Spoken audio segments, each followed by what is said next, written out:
pour-in came to me over a conversation with a group of close supporters of Lead for Life. While discussing ways that they can become more involved, the idea of putting together a back-to-school youth empowerment conference came about.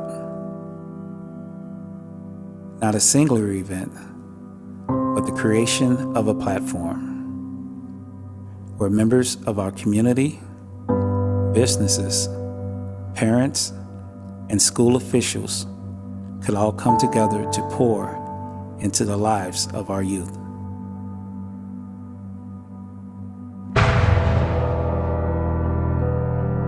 So here we are, our very first back-to-school kickoff, Lead for Lifestyle.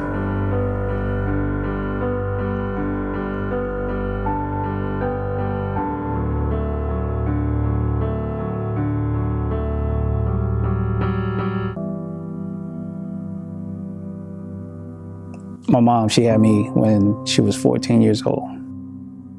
You know, I was considered to be a mistake baby,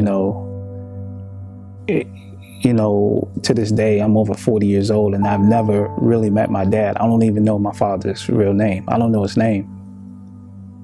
And I look at my life and I'm just thinking that, you know what, even though from the outside, I could have gone anywhere, I could have turned out to be just anything, but it's obvious that there was a purpose and a plan for my life.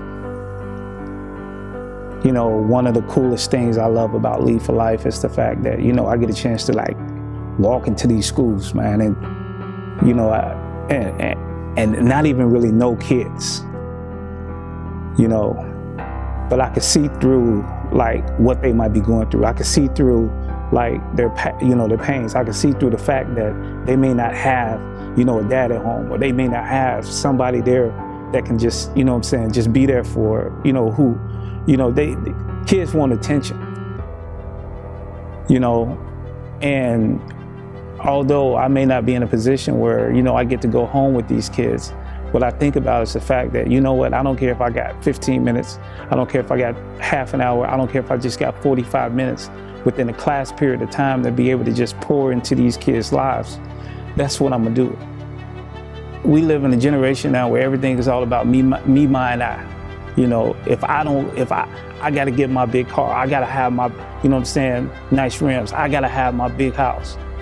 It's all about me, mine, I. And the thing about it is that somehow, some way, we've kind of lost sight on what really matters the most.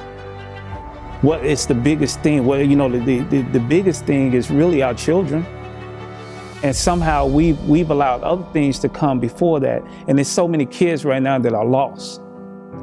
You get situations where, because of the instant access that they have to just about anything on their cell phones, it's like they can go into their own little world. It's time that we just stop conforming to the things that is just not right, and just be able to just say that, you know what, you were not born by mistake. You was born for a reason. And the reason why I can identify to that is because I know that I wasn't born by mistake. Even though my mom had me at 14, I still wasn't born by mistake. In the same way that I had purpose for my life, I believe that anybody that's walking the face of this earth, you got purpose too. We got to make sure that we feed into young people's lives, because now is the time. Now is the time that we got to be able to just step in, because if we don't begin to just, plant those seeds of hope, plant those seeds of knowledge, plant the seeds of education, if we don't begin to plant the seed to be able to help people to understand that, now is the time. And our days are getting shorter because there's all kind of craziness that's going on in this world. I'm telling you, now is the time. We can't wait. We as people, we got to begin to pour in. We got to get outside of ourselves. We got to let selfishness go. We got to get ourselves to a place to where we be able to look at kids. And I'm not just talking about your own kids. I'm talking about any kid. Now is the time.